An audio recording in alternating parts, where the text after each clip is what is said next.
IBS. What do you do when your drugs stop working? So I had horrible IBS and I tried all the different biologics and pills and I never felt that they actually helped. Like not one bit. But other people claim that it did help. Like what's different? What are the difference between these two scenarios? And if we understand German New Medicine, which is what I used to get better from IBS and never have a flare up again and get off all of my drugs, I used something called German New Medicine, which isn't a pill. It isn't a pill that you take.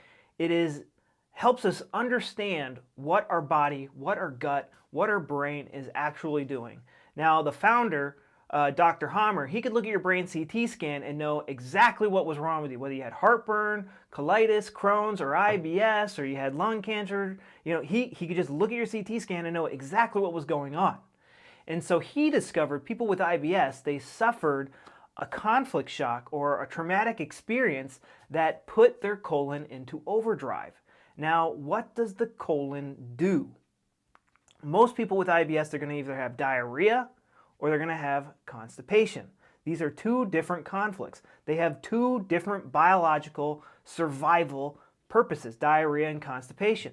So with diarrhea, there's something crappy, waste, toxic in me and I want to get rid of it. What is something crappy, toxic, just waste, garbage that you want to eject from your life? The subconscious mind oftentimes doesn't know the difference between what's in us and what's outside of us or something that's in our life. If something's in our life, it's crappy, bleh, I don't like this, it's getting in the way of something important, I want to eject it. They're usually angry, frustrated, and annoyed by this thing. It's a fight or flight response. Constipation, on the other hand, is a freeze response. What is something important to my survival and I'm sad and depressed, I might lose it or never see it again, and I'm just going to hold, what do I want to hold on to and suck and absorb and digest the most value out of it as possible? What is it? A boyfriend, a girlfriend, money, a job, a parent. Maybe somebody's sick, an animal, a pet. What is something you obsess about? And if you have constipation, you want to absorb all the value out of it as possible. Or diarrhea, what is some crap that you just want to eject and get out of your life for good? That is what's causing your symptoms, not a lack of chemicals coming into your body. Now, when drugs work, the stars aligned and someone just happened to resolve their conflicts when they started to take the drug. But for people who are taking drugs and they're not seeing results, it's because the conflict is still tormenting them. It's still putting their gut in and out of overdrive. It's really that simple. So you need to ask yourself, what is stressing me out? And some of you might not be able to come up with an answer at first. It took me a very long time to figure out what was giving me my IBS and putting my gut in and out of overdrive. And that's because it's buried in the subconscious mind. And what I use to help people dig this out of the subconscious mind is my 13-day plan. How do we turn a traumatic experience into a learned lesson?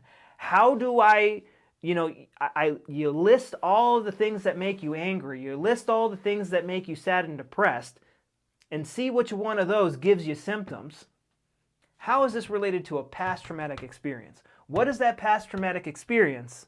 How do I turn that traumatic experience into a learned lesson to take it out of the subconscious and put it into the conscious mind so it no longer needs to put my colon and give me into overdrive and give me IBS? It is that simple. And then you find a few PTSD triggers, you deactivate them with the exercises inside of here, and then you can live your life and not have to go to the bathroom 100 times a day or once a week if you're constipated. It is a day-by-day, step-by-step protocol that shows you everything you need to do to find these subconscious thoughts that are destroying your life with these IBS symptoms and how to get rid of it for good. It is so simple when we understand the basic building blocks of the body and how our brain and how our body functions together. Everything in the body is controlled by the brain. Now, go down in the comment section below and comment, what is the stress putting your gut in and out of overdrive. When you were taking your drugs, and they probably worked for some people they never worked. For some people they only worked for a little bit and then they just recently stopped working. What was the stress in your life that put your gut in and out of overdrive? You might not have an answer for that right now, but I'm commanding your subconscious mind right now to start to dig it up. And maybe when you're in the shower later, when you're driving your car or going for a walk, your subconscious mind is going to find that and deliver it to your conscious mind, and you're going to believe, oh my God, Mike knows what he's talking about. I have tried everything that you've tried and more. I've been doing this for way longer than you. I have seen many people, come. I've worked with lots of people and have helped them get better after they have tried everything. I know exactly what is causing your IBS. It just takes me time to search your brain and find it, and it also takes me time to unlearn all the stupid things we've learned in modern society nowadays. It's really that simple. I know exactly what your brain needs to hear to take your gut out of overdrive. I just don't know how many times it needs to hear it. So guys, go down below, leave a comment, let me know what you think is putting your gut in and out of overdrive and giving you IBS, and I'll see you in the next video. Bye-bye.